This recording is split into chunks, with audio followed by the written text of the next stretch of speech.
बचेंगे तो और भी लढेंगे, दत्ताजी शिंदे यांचा शेवटचा रणघोष. 10 जानेवारी 1760. उत्तर भारतावर दाट धुक्याची चादर पसरलेली होती. यमुना नदी शांत वाहत होती, पण तिच्या कुशीत इतिहासातील एक भीषण रणसंग्राम दडलेला होता. जर तुम्हाला इतिहास फक्त वाचायला नाही तर तो अनुभवायचा असेल तर हा व्हिडिओ शेवटपर्यंत पहा. मराठ्यांच्या छावणीत वातावरण तणावपूर्ण होते. दिल्ली, मथुरा, आग्रा हे फक्त शहर नव्हते, तर हिंदुस्थानच्या राजकारणाची नाडी होती. या नाडीवरती हात ठेवलेला होता दत्ताजीराव शिंदे यांनी. दत्ताजीराव शिंदे छत्रपती शिवाजी महाराजांच्या स्वप्नातला उत्तर हिंदुस्थानचा किल्लेदार, दिल्लीचा संरक्षक, मराठ्यांच्या प्रतिष्ठेचा प्रहरी. समोर होता अहमदशहा अब्दाली, लुटारू, आक्रमक, निर्दयी, ज्याने मकर संक्रांतीचा मुहूर्त रक्तासाठी वापरला.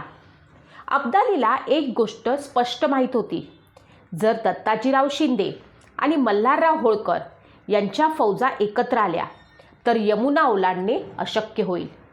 म्हणूनच होळकर पोचण्याआधीच यमुना ओलांडायचा निर्णय झाला.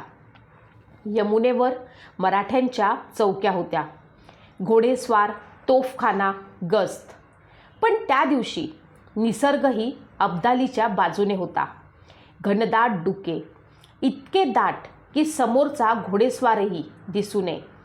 याच धुक्याच्या आडून अब्दाली आणि नजीब खान रोहिल्याच्या तुकड्या यमुनेतील मधल्या बेटावरती उतरल्या आणि मग हळूहळू अलीकडच्या तीरावर पसरू लागल्या. मराठे 2 ठिकाणी होते. उत्तरेला दत्ताजीराव शिंदे, बुराडी घाटाजवळ साबाजी शिंदे आणि जनकोजी शिंदे. धुक्यातून अचानक अफगाणी निशाण पुढे सरकू लागली. तोवर साबाजी बेसावध होते. क्षणातच अफगाणी बरकदाजांनी मराठ्यांवरती बेफाम गोळीबार सुरू केला. यमुनेचा काठ रक्ताने लाल झाला. हल्ल्याची बातमी दत्ताजीराव शिंद्यांपर्यंत पोहोचली. क्षणाचाही विलंब न करता दत्ताजींनी साबाजीच्या मुलाला बयाजी शिंदे 5000 सैन्यासह पुढे पाठवलं. तोवर अफगाण रोहिले नदी ओलांडून लोंढ्यानं येत होते. संपूर्ण परिसर रणसंग्रामात बदलला आणि तेव्हाच भयंकर बातमी आली. बायाजी पडले. क्षणभर दत्ताजी स्तब्ध झाले, पण तो क्षणही त्यांनी शत्रूला दिला नाही. दत्ताजीराव शिंदे, सरदार पिराजीराव जगदाळे, यशवंतराव जगदाळे हे पुढे सरसावले आणि मागून जनकोजी शिंदे. माघार घेणाऱ्या मराठ्यांना दत्ताजींनी चेतावले, पाठी फिरू नका, भाला चालवा. दत्ताजी स्वतः भाला हातात घेऊन रोहिल्यांवरती तुटून पडले. शेकडो रोहिले यमुनेच्या काठावर कोसळले. उरलेले मागे हटले. पण युद्धाने आज पूर्ण बळी मागायचे ठरवले होते. दुसऱ्या बाजूला जनकोजी शिंदे पराक्रम गाजवत असतानाच त्यांच्या दंडात गोळी लागली. जनकोजी कोसळले. ही बातमी दत्ताजींपर्यंत पोहोचली. आता दत्ताजींच्या डोळ्यात दुःख नव्हते, फक्त ज्वाला होत्या. 18-20 साथीदारांसह दत्ताजी अफगाणी रोहिल्यांच्या फौजेत घुसले. त्यांच्यासोबत होते पिराजीराव जगदाळे, यशवंतराव जगदाळे, सरदार हिंगणे. बरकदाजांचा तुफानी मारा सुरू होता. तरीही हे चौघे कापाकापी करत शत्रू सैन्यात खोलवर शिरले. तेवढ्यात यशवंतराव जगदाळ्यांना गोळी लागली. ते खाली कोसळले. पिराजीरावांनी त्यांना घोड्यासह मागे ओढायचा प्रयत्न केला. दत्ताजी स्वतः मदतीला धावले आणि तेव्हाच नशिबाने घाला घातला. एक सनकन आलेली गोळी दत्ताजींच्या डोक्यात घुसली. मराठ्यांचा सिंह जागेवर कोसळला. पिराजीरावही अफगाणांच्या वेढ्यात मारले गेले. दत्ताजी जखमी अवस्थेत तळमळत होते. ही बातमी नजीब खानाच्या गुरु कुतुबशहापर्यंत पोचली. कुतुबशहा पुढे आला.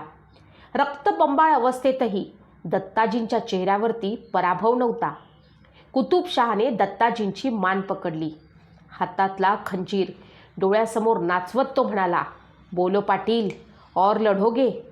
क्षणभर सन्नाटा आणि मग जखमी सिंहानं वाघासारखी डरकाळी फोडली. क्यों नहीं, बचेंगे तो और भी लढेंगे. इतिहास थरथरला. कुतुबशहानं जमदाडा दत्ताजीच्या मानेवरती ठेवला आणि मराठ्यांचा सिंह अमर झाला. दत्ताजी, पिराजीराव, यशवंतराव त्यांची मस्तके भाल्याच्या टोकावरती लावून फिरवण्यात आली, अब्दालीकडे पाठवण्यात आली. हा फक्त मृत्यू नव्हता, तो मराठ्यांच्या आत्मसन्मानावरचा घाव होता.